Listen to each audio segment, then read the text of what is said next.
amanya n'eddoboozi nketera mu bizinga nga ndi ku BMTV Africa nga ntuusa ne pulogulaamu manya ebigwawo mu nsi.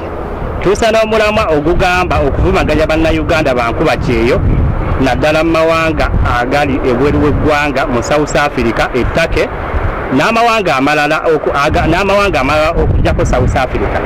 Yabuvuddeko emabegako awo ebintu bingi byogeddwa, abantu bangi bavuddeyo ne boogerera amafuukule nga boogerera bannayuganda bankuba kyeyo ne babasibako amatu g'embuzi okubaliisa engo nga bwe bali ababbi abafere kkungwe.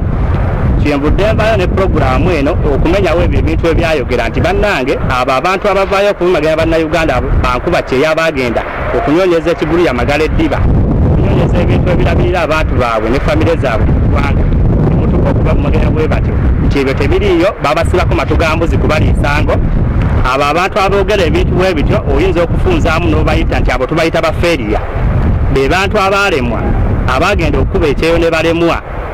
Bwe bamala okulemwa ne baddayo mu ggwanga Uganda olw'okutya okuswala ne batandika okuyetingawo emboozi egenda okubadifeninga okugamba nti ate gundi lwaki walemwa, wagenda okuyiga ssente ku kyeyo okomyewo toyina kyolina. Kati ne basalawo okutandika okukuleetingawo emboozi egenda okuvumaganya bali abasakisidinga abasigalayo mu kkuba ekyeyo mu mawanga ag'ebweru. Abantu bangi boogedde ebintu ebyo, naye nga kendikomawo nja kuba kunnyonnyolera omu ku omu na kiki ekiri emabega w'ekyo. Amanya n'eddoboozi nketera mu bizinga nga ndi ku BMTV Africa tuvaako.